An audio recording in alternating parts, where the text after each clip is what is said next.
Hello and welcome to Terminator 2 on the Commodore 64. This, well, I thought this would be a topical game since the new Terminator film's out.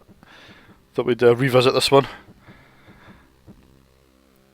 The game opens with quite a moody establishing shot of a Terminator. It's very nicely drawn, I must admit. And the music's pretty good actually, even though it's clearly the license didn't quite cover the use of the soundtrack from the film, but they've opted to have a fairly similar sounding piece of music, which does the job.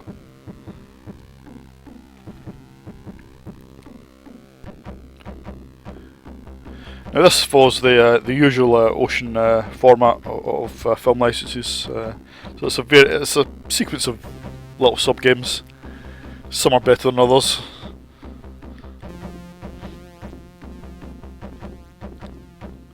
So let's get started.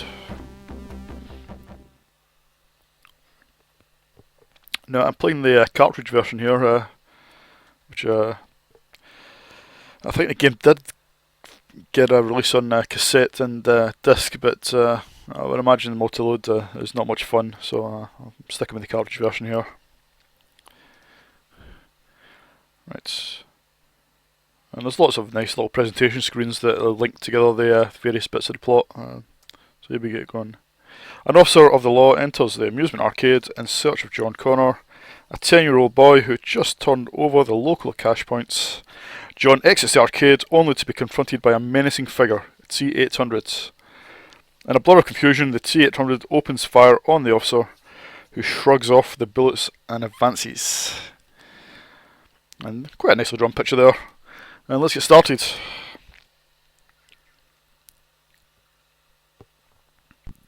And right away, I think the graphics are actually quite good. But you can see it's just a static scrolling screen with the two Terminators on it.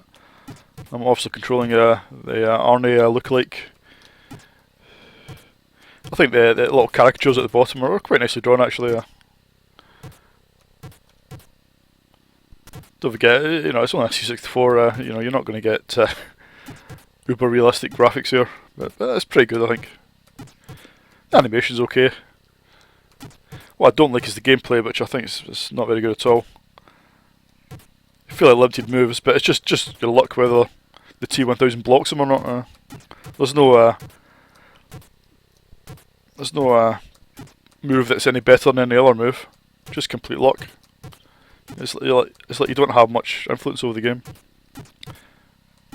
One thing I think is terrible is the fact that you only get one life in the game, and your current energy transfers over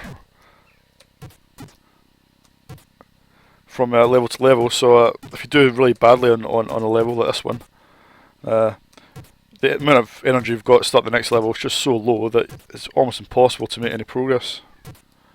And the whole game's like that, so... Well, I managed to defeat him. Yeah, the whole game's like that, so it ends up being very frustrating.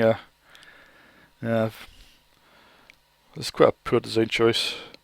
So I completed that level. Here we go. T-800 races off on a Harley Davidson motorbike in pursuit of John.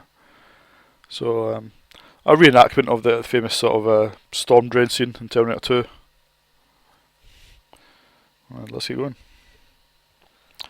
John rides down a storm drain, chased by T-1000 in an articulated lorry. T-800 leaps over the fence and scoops John from his bike. Now, if I remember, this is quite a hard scene. And I think the Juggernaut starts to appear at the bottom. There he is. But you get so little energy, like I said, it's almost impossible to make progress. There we go. Game over. And that's my biggest flaw with the game. It's just too hard.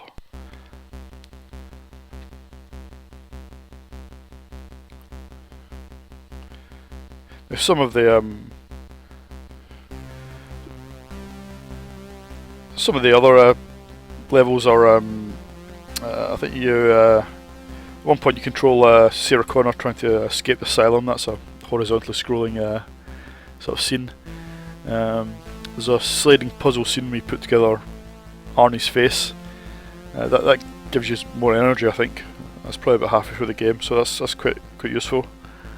And there's another beat 'em up scene later in the game.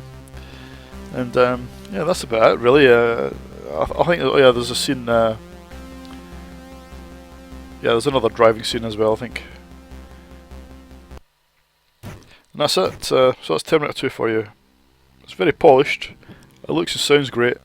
Playability, shit. And for that reason, I'll give it 2 out of 10.